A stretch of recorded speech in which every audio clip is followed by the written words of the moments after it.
Welcome back to E39 Source. Ryan Schultz here with the 2000 M5. I mentioned the other day in a vlog actually that I'm going to be working on the interior of this car with some Zaino products, going over the leather. I like to do that in the spring. Actually, I had to order some more stuff. And I actually got started last night. I worked on the front seat cabin area. I did the seats, the door panels, the center console leather, little bits like that with Zaino Z9 and Z10. We'll take a look at the products here in a minute. It's going to run you maybe $20, $25, maybe $30 with shipping from ZainoBros.com. I'll leave all the specifics, product names and stuff, and links in the description box below the video. But I did work inside last night, maybe an hour.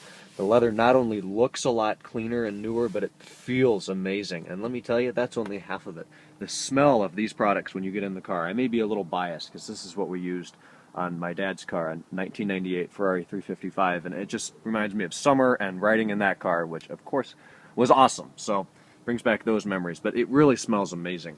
Anyways, for the purpose of this video, I really should have called it, and I probably didn't. This is how I choose to condition my leather. This is maybe not how it should be done. This is how I'm doing it. I'm making a video so you can see how I'm doing it. Change that and do it however you like. There's no right or wrong answer, but this is how I do it. Anyways, we're going to do the back seat and the rear door panels today. And these here are the products that we're going to be using. Zaino Z9 and Z10 leather soft spray cleaner. You may or may not need this. If you haven't done it in the past, it's probably a good idea. This stuff is maybe $9 or $10, again, plus the shipping. It's got a little spray cap here. Essentially, we're going to take it, shake it up a little bit. Here are the directions, if the iPhone will focus on that for me. Will it? Kind of. I have sunglasses on, it's hard to see. There we go.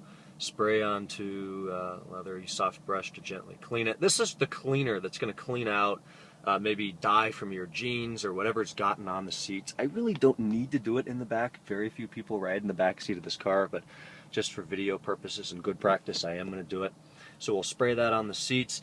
This is my brush of choice. It's not nearly as hard as it looks. It's kind of a soft brush. I made sure to clean it out really well because I don't know what it's been used for in my house, but I did clean it out. I'm not going to be scrubbing chemicals into my seats here. But essentially, I'm going to start on this passenger side seat cushion, which is in bright sunlight. I apologize for that, but we're just going to take it and, you know, we're not on tight budget here. We're just going to spray it all over the place. On all the leather, where your thighs hit over here, on the side. I am going to work in fairly small areas. For example, this seat cushion, just this, we'll start with that. So once you get a lot of that sprayed on, I'm going to come over here to our brush and pretty much do this, rub it in a little bit. These seats really aren't dirty, so I'm not going to go crazy. I don't think you need a lot of pressure. It's obviously going to depend on what seats you have and what kind of condition they are in.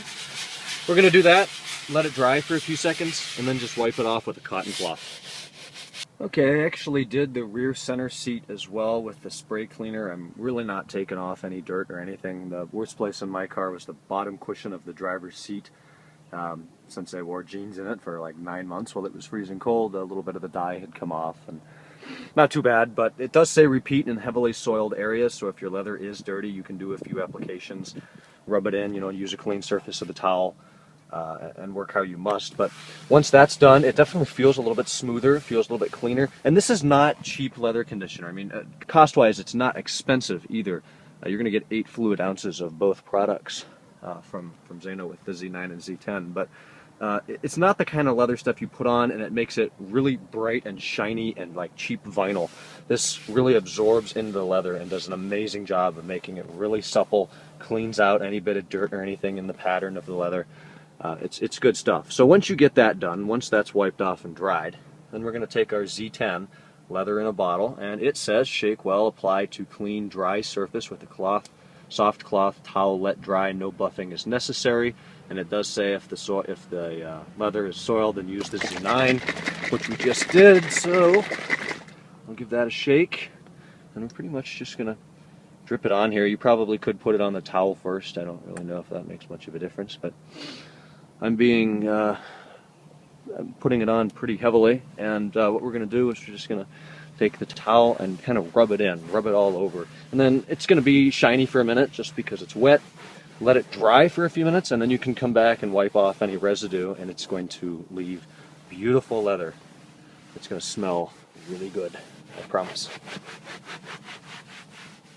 Okay, I have the rear seat cushion and back cushion all done with the Z9 and the Z10. Not only does it smell amazing, but it looks and now feels almost like new back here. It's really nice. Obviously this is not going to repair severely damaged, cracked, and chipped leather, but you put this stuff on every few months, especially if the car sits in the sun, it dries out, gets a little, maybe it cracks a little bit. This will definitely help keep it in better shape. I noticed that for every bottle of Z9 that I use, I go through about 2 of these. So keep that in mind if you're buying for the long term. And I try to put this on every 3 to 6 months, maybe definitely in the spring, then a midsummer, kind of a fall, and a midwinter. So say 4 times a year maybe. That'll keep it good.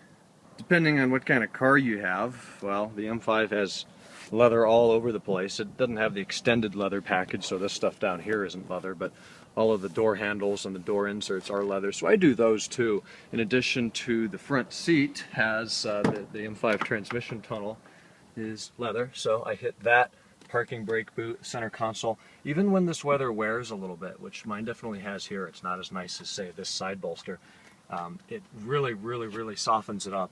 It feels brand new, even though it may not look perfect. But I put it about everywhere. On here, I suppose you could put it on the dash. This dashboard isn't leather, but you could. Of course, the steering wheel would be a good place to keep nice. And not many people see this, but my driver's seat is not perfect. Looking here, especially there, is where some of the wear starts to happen. And if you keep putting some Zaino on that, obviously take care getting in and out of the car, it will help prolong its life a little bit. It's not going to take off 12 years, 13 years of age or wear, but it will definitely help if you keep using this stuff. Don't forget your headrests. It may actually help if you pull them up a little bit, or you can even take them out if you pull them up all the way. Just get a hand under there, give a little tug at the back of them, since that sees a lot of sun from the rear window there. And opening this up, this is probably the nicest leather in this whole car. It feels better than anything I've seen in new BMWs.